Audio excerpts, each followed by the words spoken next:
Today we're going to explore the delightful village of Almondsbury in South Gloucestershire.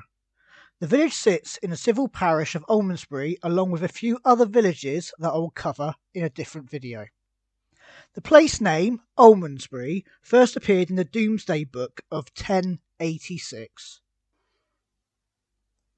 The village is split by a steep hill. At the bottom of the hill is Lower Almondsbury, which sits on the Severn River floodplain.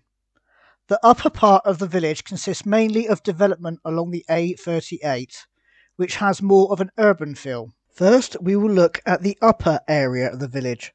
The interesting areas of the upper part of the village are the Tower House. The property was originally an adult learning centre built in 1890 by the old Mayor of Bristol, Sholto Ver Hare. I really hope that I've pronounced that correctly.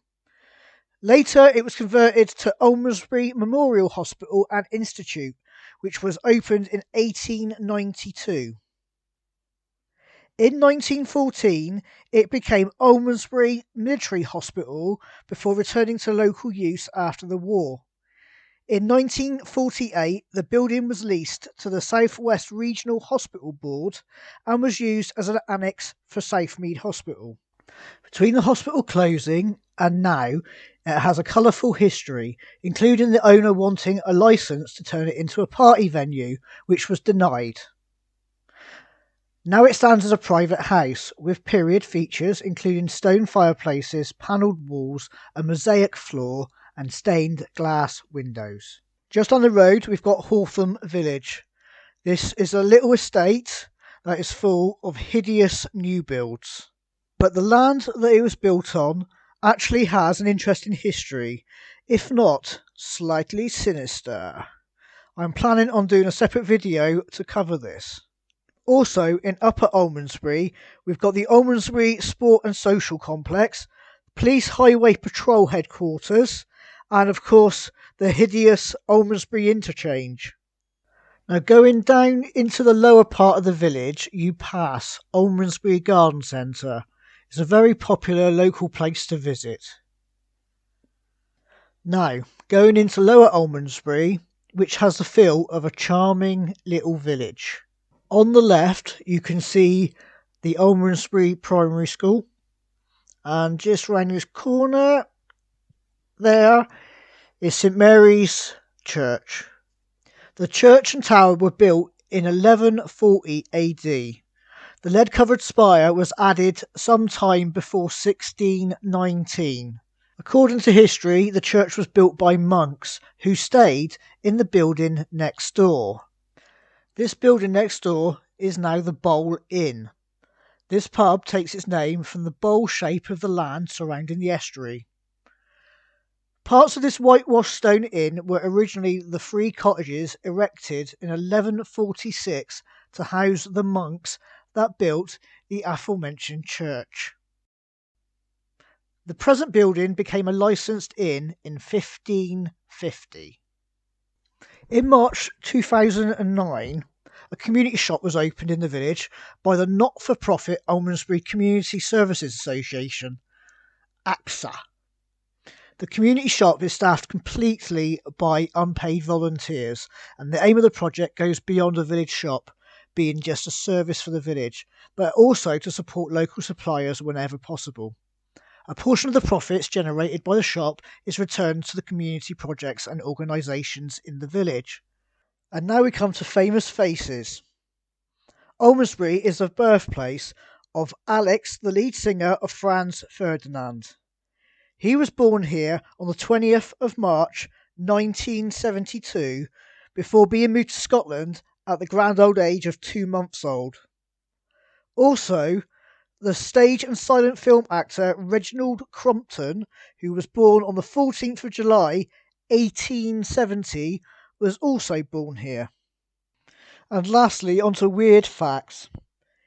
In 1817, a woman pretending to be Princess Caribou was found in the town, in what was to become one of the more elaborate deceptions of that period. I am going to do a separate video on this deception because I do find it a really interesting story.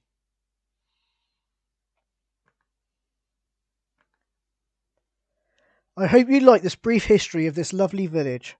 I will be doing videos as often as possible about villages in my area. If you have any suggestions, please leave them in the comments. I really appreciate you watching. Thanks again.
And lastly, on to weird facts.